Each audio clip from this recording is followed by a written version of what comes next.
نافذتها ولم يأتي البيت من بابه. وحتى الذين لا يطعنون في العلماء عندهم فوضى، عندهم فوضى في طلب العلم. لماذا؟ لأنهم لم يتأصلوا، وإذا لم يتأصل فإنه يفسد أكثر مما يصلح، يفسد أكثر مما يصلح، وهذا واقع ما له من دافع. المهم، الصحابة الكرام استحث النبي نفوسهم وألهم مشاعرهم، ولذلك رضي الله عنهم وأرضاهم اعتنوا بحفظ القرآن واعتنوا بحفظ الأحاديث. نجد أبا هريرة حفظ 5375 حديثا. الله أكبر، 5375 حديث، صحابي واحد رضي الله عنه وأرضاه، فهو من أكثر الصحابة حفظا للحديث. لماذا؟ حبهم لكلام النبي صلى الله عليه وسلم. ولذلك يا إخوان النبي كان له أسلوب في تحريك وتهييج النفوس على طلب العلم وتحصيل المعرفة. تأملوا معي مثلا، يقول لهم ذات يوم: طلب العلم فريضة على كل مسلم. الصحابي إذا سمع فريضة لا يحب أن يبقى جاهلا، فلا بد أن يحصل شيئا من العلم، حتى ولو كان كخالد بن الوليد الذي فتح عليه في الجهاد. خالد بن الوليد لم يكن جاهلا، تعلم الأساسيات وتعلم الضروريات، وإن اشتهر بالجهاد في سبيل الله، لكنه تعلم رضي الله عنه وأرضاه، لأنه سمع مثل هذه النصوص: طلب العلم فريضة على كل مسلم. ويسمعون مثلا: من يرد الله به خيرا يفقهه في الدين. فلما يسمع الصحابي هذه الجملة الشرطية من شرط وجوابه: من يرد فعل الشرط، يرد كسر الالتقاء الساكنين، من يرد الله به خيرا يفقهه جواب الشرط، لأن من تجزم فعلين، الأول فعل الشرط والثاني جوابه. من يرد أصله من يرد الله، فلما التقى ساكنان كسر ما سبق، كما قال ابن مالك خارج الألفية: إن ساكنان التقى يكسر ما سبق، وإن يكن لينا فحذفه استحق، إن كان حرف لي يحذف. وقال الحمد لله، الألف مش أفعله أنه حرف لي، وما تقولش وقال الحمد لله في سورة النمل، أن الضمير يعود على داود وسليمان. وقال الحمد لله، وهكذا وقس، هذا على سبيل المثال. من يرد الله به خيرا يفقهه في الدين. فأنت عندما تسمعها وتبقى نائما في بيتك ولا تأخذ نفسك وأولادك إلى المسجد أو إلى دار القرآن أو إلى أي مكان ينشر فيه العلم على الوجه الصحيح، فأنت مغبون وأنت خاسر وأنت ضائع، وستندم ندما شديدا. والله أذكر بعض الناس جاءنا في مراكش قبل 20 سنة لا يعرف أن يكتب اسمه في الورقة ولا في اللوح. كان أحدهم على سبيل المثال مما حضرني الآن أو ممن حضر الآن، لأن من للعاقل غالبا،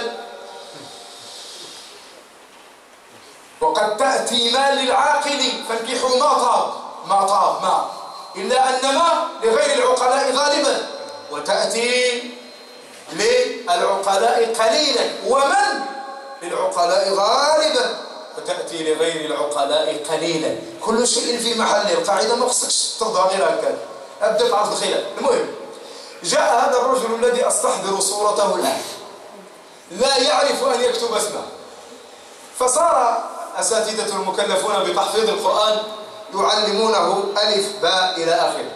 تعلم الحروف وتعلم كيف يجمعها، ثم صار يكتب ثمنا وهكذا دواليك، وأعطاه الله صوتا حسنا فجمع القرآن الكريم، وصار يؤذن للصلاة، ثم صار يصلي بالناس، وأصله دباغ يعمل في حرفة الدباغة، وأنتم تعلمون هذه الحرفة الغالب على أصحابها الجهل. والله لقد أكرمه الله جل وعلا بحفظ القرآن. وأعرف شابا كان يلعب في الكوكب المراكشي دون أن أذكر اسمه أيضا، لما أصيب في ركبته واعتزل كرة القدم جاء إلى دار القرآن أيضا، وصار يحفظ القرآن فأكرمه الله بحفظ القرآن وصار مدرسا للقرآن الكريم. الهمم، إنما البكاء على خساسة الهمم، كما قال ابن الجوزي، توفي سنة 97 و500 نهاية القرن السادس رحمه الله. يقول ابن الجوزي: إنما البكاء على خساسة، كاين همة ما كاينش غضاء، إنسان ميت بارد كتعيا ما تدفع ما كيدير مارش ما مرزوط ما عادش تقول فيها واش غادي بالغيس. إنما البكاء على خساسة الهمم، يقول هذا الإمام: إنما البكاء على خساسة الهمم. فلصاحب الهمة يقول: إن شاء الله سأحفظ القرآن في سنة، حتى إذا تأخرت حفظته في سنتين. إي والله هذا صاحب همة عالية. والذي له همة ضعيفة جدا يحفظه في 5 سنين بمعدل ربع كل أسبوع. بمعدل ماذا؟ ربع كل أسبوع تحفظ القرآن في 5 سنين. نعم، ربع كل أسبوع ما تستطيع؟ لا همة لك، لا تحب القرآن وإن كنت تدعي ذلك. اسمع ابن مسعود ماذا يقول. يقول الإمام ابن مسعود الصحابي الجليل، يقول: لا تسألوا أحدا عن أنفسكم، من كان يحب القرآن فهو يحب الله. وأين علامة حبك للقرآن وأنت لا تحفظ منه شيئا؟ لا تسألوا أحدا عن أنفسكم، من كان يحب الله، من كان يحب القرآن فهو يحب الله. علامة حبك لله حبك لكلامه. علامة حبك لله حبك لكلامه. انظر للذين ابتلوا بسماع الغناء، الذين بلوا وأصيبوا بشهوة الغناء، لا ينام أحدهم حتى يستمع ساعة أو ساعتين، وإذا سمع بمهرجان غنائي يذهب إن ليلا وإن نهارا، ويقف على قدميه الساعات ولا يمل ولا يكل. وما ذاك إلا لحبه، ينتظر الفنان المحبوب الموسيقار العبقري، ينتظره ولو لم يصعد على الخشبة حتى 4 صباحا لا يضر. المهم أنه عاشق ومحب. أين حبك للقرآن يا فتى؟ أين حبك للقرآن يا فتى؟ علامة حب الله حب كلامه أيها الإخوان. نرجو الله أن يفتح علي وعليكم جميعا، حتى إذا زرتكم إن شاء الله بعد سنة أو سنتين أجد من الحفظة في مدينة الداخلة هذه في نهاية الصحراء تقريبا، أجد من حفظة القرآن في هذه المدينة المغربية المباركة العشرات، يملؤون المساجد في رمضان، وتجد كل واحد منهم له طلبة وتلامذة يدرسهم كتاب الله تبارك وتعالى. هذا هو الشرف، هذا هو الشرف. إن أعظم كلام على وجه الأرض هو كلام الله، ومن أراد أن يتشرف فعليه بكلام الله. يقول ابن الجزري في مقدمة طيبة النشر في القراءة العشر، يقول في القراءات العشر، يقول: وبعد فالإنسان ليس يشرف إلا بما يحفظه ويعرفه. خليني من الأضرار خويا، إلا بما يحفظه ويعرفه. وبعد فالإنسان ليس يشرف إلا بما يحفظه ويعرفه. أيها الإخوان، أبو هريرة ذات يوم وجد بعض الناس فقال لهم: إن ميراث النبي صلى الله عليه وسلم يفرق في المسجد، وأنتم تعلمون أن الناس يحبون المال، وصدق الله حيث حكم علينا بذلك: وتحبون المال حبا شديدا، جما بمعنى شديد، وتحبون المال حبا شديدا، حبا جم. فذهب الناس إلى المسجد، أولا لأن الإنسان فطر على حب المال، ثانيا ميراث النبي فيه بركة، جواز التبرك بآثار الأنبياء. فلما دخلوا المسجد وجدوا حلق العلم، ثم رجعوا إلى أبي هريرة قائلين: يا أبا هريرة. أبو هريرة اسمه عبد الرحمن بن صخر، اختلف في اسمه على 20 قولا، أرجحها عبد الرحمن بن صخر رضي الله، توفي سنة 58 تقريبا بعد عائشة بسنة، رضي الله عن الجميع. قالوا يا أبا هريرة لم نجد إلا حلق علم. قال ويحكم يا هؤلاء، وهل ترك النبي مالا؟ باش عندكم شي عقل؟ النبي ما خلى فلوس. وهل ترك النبي مالا؟ فاستعمل أبو هريرة أسلوب تحريك النفوس بالأسلوب المادي كما فعل نوح قبله. وأبو هريرة يستفيد من الأنبياء. قال الله في سورة نوح فقلت استغفروا ربكم، أي توبوا إلى الله من الشرك والضلال المبين.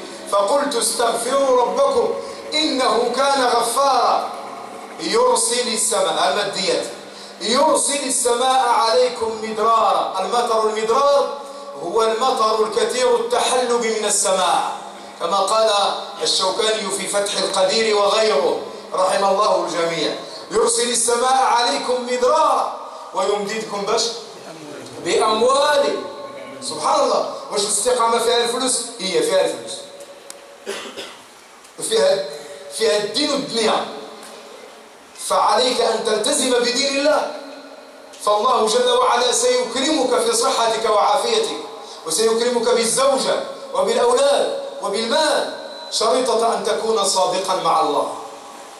يرسل السماء عليكم مدرارا ويمددكم بأموال وبنين ويجعل لكم جنات بساتين ويجعل لكم جنات ويجعل لكم أنهارا. ما لكم لا ترجون لله وقارا؟ ما لكم لا تخافون لله؟ ما لكم لا تخافون من عظمة الله تبارك وتعالى؟ ده معنى الآية. ما لكم لا ترجون أي لا تخافون، لأن الرجاء تستعمله العرب على بابه وتستعمله بمعنى الخوف، ولذلك حمل بعض العلماء هذه الآية على معنى الخوف. نعم نعم.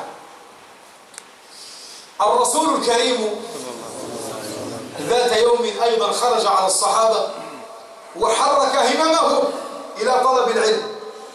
فماذا قال لهم؟ قال لهم كلاما عجيبا. قال لهم فضل العالم على العابد كفضل على أدناكم. سبحان الله.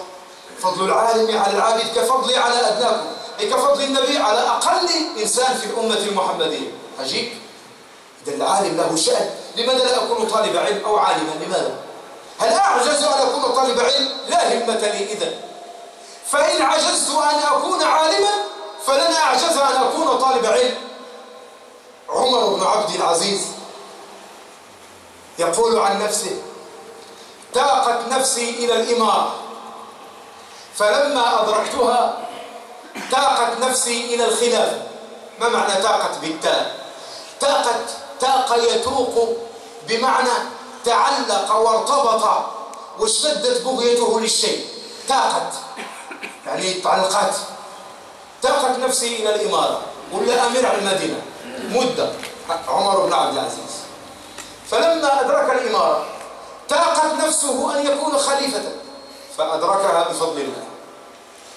شوف صاحب الهمة العالية ماشي غير تولى خليفة صافي قال صافي دركنا المنى وتحققت الغاية وانتهى الأمر. لا، صاحب الهمة العالية لا يتوقف أمام الدنيا. قال فلما أدركتها تاقت نفسي إلى الجنة. الله. لما أدرك الخلافة ماشي بقى بحالنا حنا غير كيدرك شي كيبني الدار كيشري شي سيارة كيولي عنده المصروف اليومي كيقول لك صافي قطعنا الواد ونشفوا رجلينا صافي. هذا صاحب همة نازلة، صاحب الهمة العالية.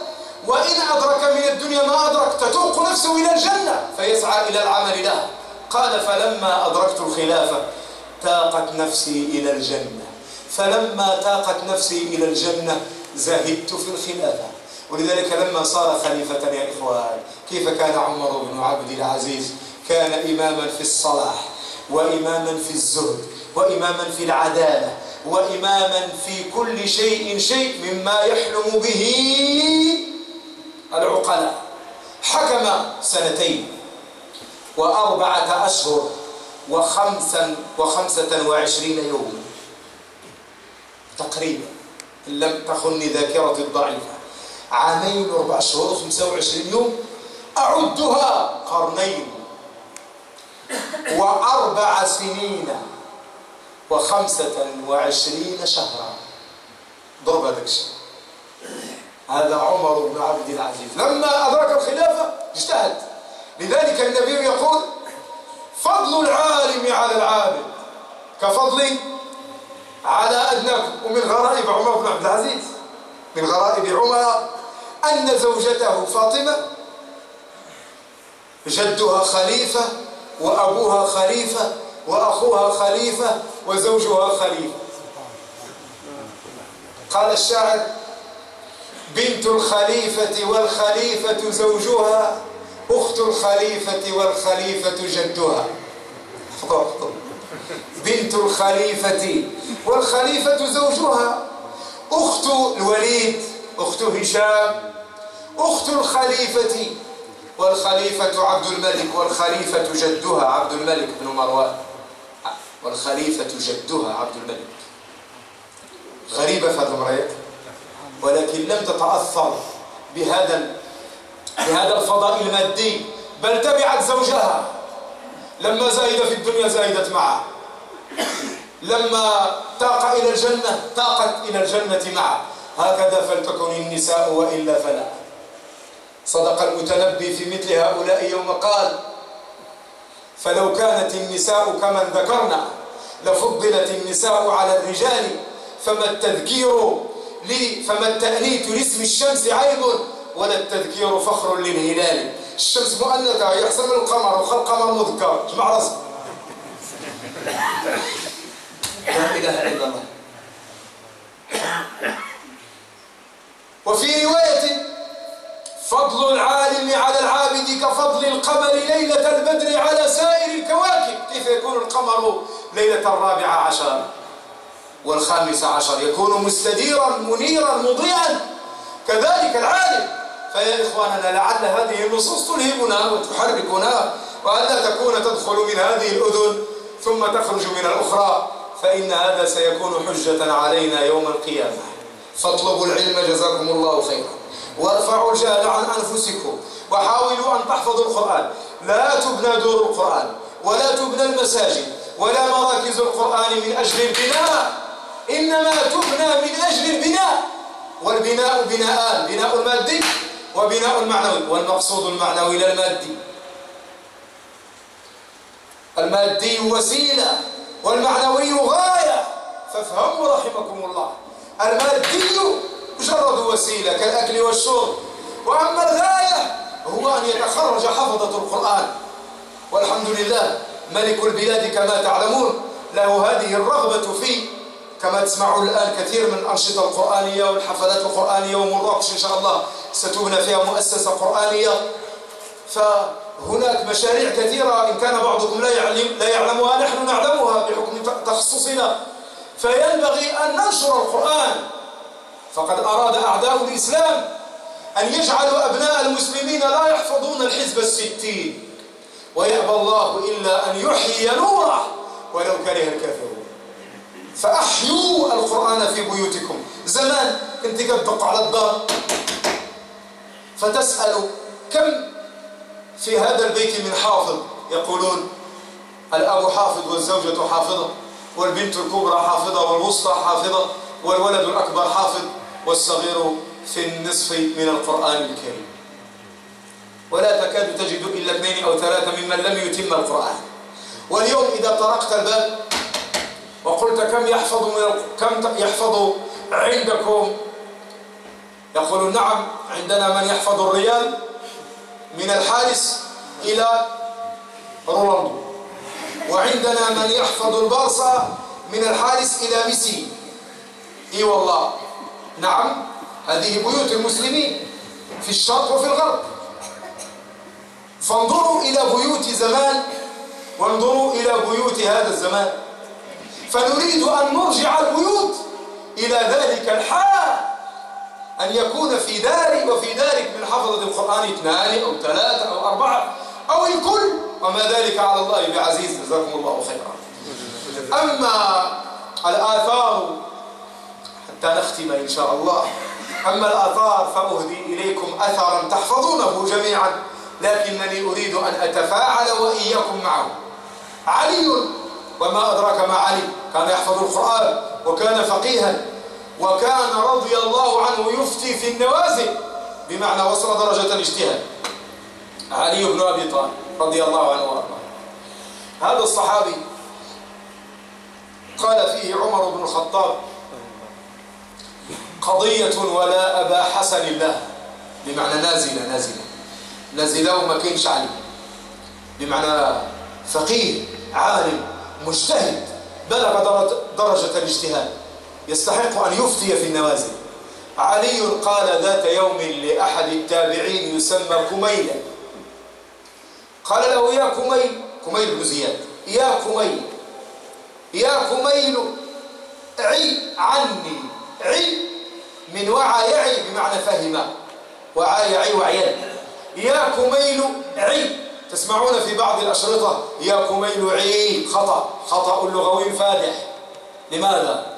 لأن الفعل المعتل يجزم بحذف حرف العلة، فكيف تقرأ حرف العلة وقد جزم؟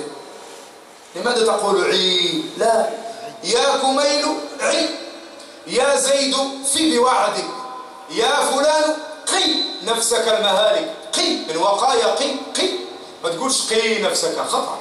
وذلك يكتبون في السيارات: لا تنسى ذكر الله. هذيك الالف خصها تشطب من الطوموبيل.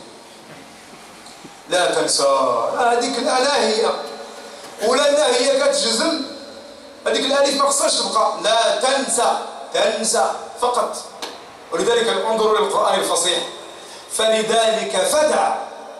هكذا نقف، جزم بحذف الواو. فلذلك فدع واستقم كما أمرت. دعا يدعو، لم يدع، جزم بحذف الواو.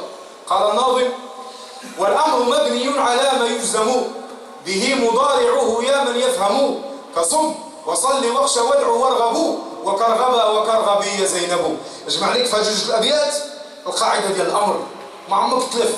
والأمر مبني على ما يجزم به مضارعه يا من يفهم، كصم بناء على السكون، وصلي على حذف حرف العلة، وادعو حذف حرف العلة، واخشى حذف حرف العلة، ارغبوا حذف النون، ارغبا حذف النون، ارغبي حذف النون، كصم وصلي وادعو، كصم وصلي واخشى وادعو وارغبوا، وكرغبي وكرغبا وكرغبي يا زينب.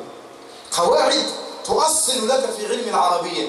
هنا يا كمي عي، وإنما نبهت على هذا أن سمعت بعض الأشرطة الشيخ يقول فيها عي عني. والمشارقة يا إخوان أحيانا لا ينتبهون. بعض الأشرطة عند بعض المشارقة لا يعتنون بعلم العربية، وهذا نقص في هؤلاء. أما علماؤهم فلا، أما دعاتهم فعندهم نقص في العربية. ومن هذا المنبر أنصحهم أن يعتنوا بعلم العربية كما ذكرنا سلفا. علوم الآلة لا بد منها. المهم قال له: يا كمي عي. يا كسيدي ضبطنا هذه القاعدة. عي عني. الناس ثلاثة. شكون هما الثلاثة؟ الناس ثلاثة: فعالم رباني، ومتعلم على سبيل النجاة. شوف، وهمج رعاع أتباع كل ناعق، لم يستضيئوا بنور العلم ولم يركنوا ولم يلجأوا إلى ركن وثيق. الله أكبر. شوف، الناس ثلاثة. ثم كل واحد فيكم دابا يتصور راسو في بيد الرسول. راه عيب والله ملي تسمع هذا الأثر العلوي نسبة إلى علي رضي الله عنه. لما تسمع هذا الأثر تقول: أنا لا أرضى أن أكون من القسم الثالث أبدا. الناس ثلاثة. شوف، فعالم رباني، ومتعلم على سبيل النجاة، بحالنا قياس الخير الحمد لله، جينا باش نتعلموا. ومتعلم على سبيل النجاة. شوف القسم الثالث ما فيه ما يتشاف. وهمج. شوف على اسمية دار سيدنا علي، ماشي أنا، ما تعلقش علي أنا، علق على سيدنا علي، ولا علقت على سيدنا علي جبتها في راسك. وهمج رعاع، لأن الطعن في الصحابة طعن في رسول الله، والطعن في رسول الله طعن في الله، وهذا كفر بالله ورسوله. لازم طعنك في الصحابة أن طعنت في مربيهم. ولذلك نحن نقول: الشيعة أعداء الله ورسوله، لأنهم طعنوا في صحابة رسول الله، وطعنهم في الصحابة طعن في رسول الله، لأن النبي ما ربوا على زعمهم. لازم طعنهم في الصحابة لازمه أن الرسول لم يربهم صلى الله عليه وسلم. وموضوع الشيعة موضوع طويل، فالقرآن محرف عندهم، والسنة لا يؤمنون بها، الصحابة عندهم كفرة. السنة ما لا يؤمنون بالبخاري ومسلم، السنة أبدا ما عندهم شيء، والصحابة عندهم كفرة. وماذا أيضا؟ والأئمة عندهم معصومون. وماذا أيضا؟ يعلمون الغيب، فكيف نجتمع معهم؟ ولذلك يحقدون علينا، وكما ترون في سوريا الآن يذبحون الصغيرة والمتوسطة والكبيرة والرجل والمرأة، حتى الحميرة ما سلمت من الشيعة. لعلكم رأيتم فيديو مصور يقتلون الحميرة بالرصاص، حتى الحميرة لم يرحموهم، ما سلمت منهم البلاد ولا العباد. ونرجو الله أن ينتقم لهؤلاء المستضعفين، وأن يهيئ لهم رجالا من بلاد المسلمين ليدافعوا عن أعراضنا وليدافعوا عن أمة محمد صلى الله عليه وسلم. والرجال إن شاء الله قادمون، موجودون وقادمون. وتبا لنصر اللاتي، وتبا لهؤلاء المجرمين في إيران وفي العراق وفي غيرها. وسيعلم الذين ظلموا أي منقلب ينقلبون. هذا غير استطراد جبدناه من خرجنا ليه. علي الناس ثلاثة: عالم رباني، ومتعلم على سبيل النجاة، وهمج رعاع أتباع كل ناعج. فيا إخواننا استفيدوا من سيدنا علي، فكونوا طلبة علم على الأقل، حتى إذا لم ندرك درجة العالمية فعلى الأقل أن نكون طلبة علم، ولكن بشرط أن نأتي البيوت من أبوابها. لا تكن طالب علم أشرطة، لا تكن طالب علم رسائل فقط، لا، عليك أن تسعى لحفظ القرآن ودراسة العربية ومصطلح الحديث وأصول الفقه ثم التفسير ثم الفقه، لتكون طالب علم موفقا إن شاء الله. وأما من الشعر حتى نحرك أنفسنا لطلب العلم، من الشعر أختار لكم أبياتا الشاعر فيها جعل مقارنة بين العقل والعلم، أيهما أفضل؟ هل العقل أفضل من العلم أم العلم أفضل من العقل؟ يقول الشاعر ونعم ما يقول: علم العليم وعقل العاقل اختلفا، من ذا الذي منهما قد أحرز الشرف؟ فالعلم قال أنا أحرزت غايته، والعقل قال أنا الرحمن بي عرف. فأفصح العلم إفصاحا وقال له: بأين الله في فرقانه اتصف؟ فبان للعقل أن العلم سيده، فقبل العقل رأس العلم وانصرف. أعيد الأبيات لعلها أعجبتكم. أعيدها: علم العليم وعقل العاقل اختلفا، من ذا الذي منهما قد أحرز الشرف؟ فالعلم يقول للعقل. الشاعر جعل العلم يناظر العقل، كشيخنا أبا عبيدة على لغة القصر، أحد علمائنا في مراكش كنيته أبا عبيدة على لغة القصر. جاء أبا عبيدة، رأيت أبا عبيدة، مررت بأبا عبيدة، دائما هذه تسمى لغة القصر. تسمى لغة القصر في الأسماء الستة: أب أخ حم كذاك وهن، والنقص في هذا الأخير أشهر. الشاهد شيخنا أبا عبيدة له قصيدة في الفاتحة، جعل الفاتحة تتكلم عن نفسها. أذكرها لكم؟ جرني إليها، العلم يجر بعضه إلى بعض. قصيدة في 10 أبيات من الرجز السهل الذي يمكن أن تحفظوه بسرعة. وأنا من باب وأما بنعمة ربي أحدث، لا أدري كيف حفظت هذه الأبيات، لحبي للشيخ أولا ثم لحبي لكلامه. يقول الشيخ حفظه الله، لا زال حيا يرزق بارك الله في عمره، يقول: ماذا تقول الفاتحة ذات المعاني الواضحة؟ تقول إني قد جمعت قرآنكم وقد ضممت أصول الدين والفروع، عقيدة مع التشريع، عبادة مع الإيمان، تضرعا إلى الرحمن. أخبرتكم عن الأمم من عرب ومن عجم، من أتقياء صالحين وأشقياء كافرين. دعوت للدين القويم على صراط مستقيم، فلتضرعوا إلى الإله ولتطلبوا منه هدى، فإني رغم القصر